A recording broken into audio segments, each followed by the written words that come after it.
Ang Pilipinas ang pang-71 pinakamahirap na bansa sa buong mundo. Hindi man tayo kasama sa top 10, ay damang-dama pa din ng marami sa atin ang kahirapan ng bansa.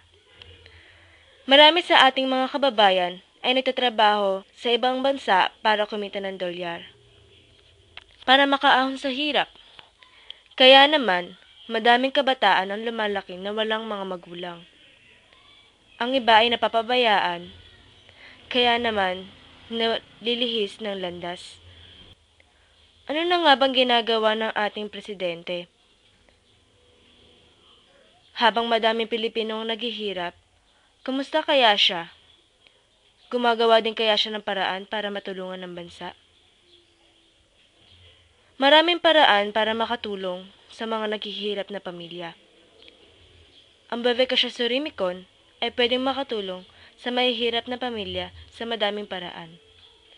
Tulad ng pagtatayo ng charity works or programs. Sa 100% na kikitain namin, 10% ay ilalaan namin para sa charity works and programs. Tulad namin, ay pwede nyo din kaming tulungan na tumulong sa mga mahihirap. Pwede kayong mag-donate o kahit sa anong paraan pa. Basta't bukal sa kaloob.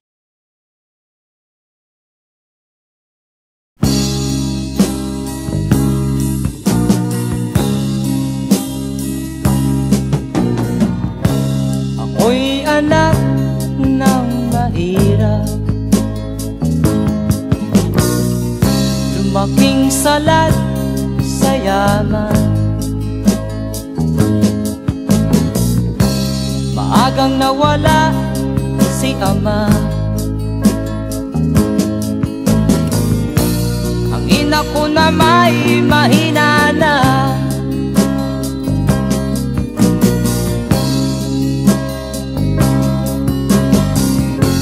Kami inamak ng lubusan,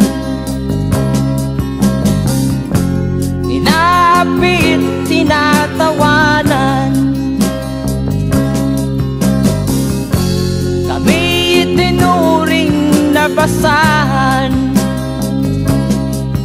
sila ba'y makatuwiran? Ako'y naglakbay na mag-isa upang aking malimutan mga kaapihang dinanas.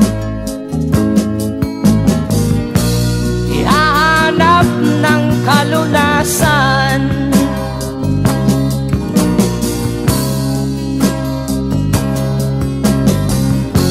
kami hinamak ng lubusan,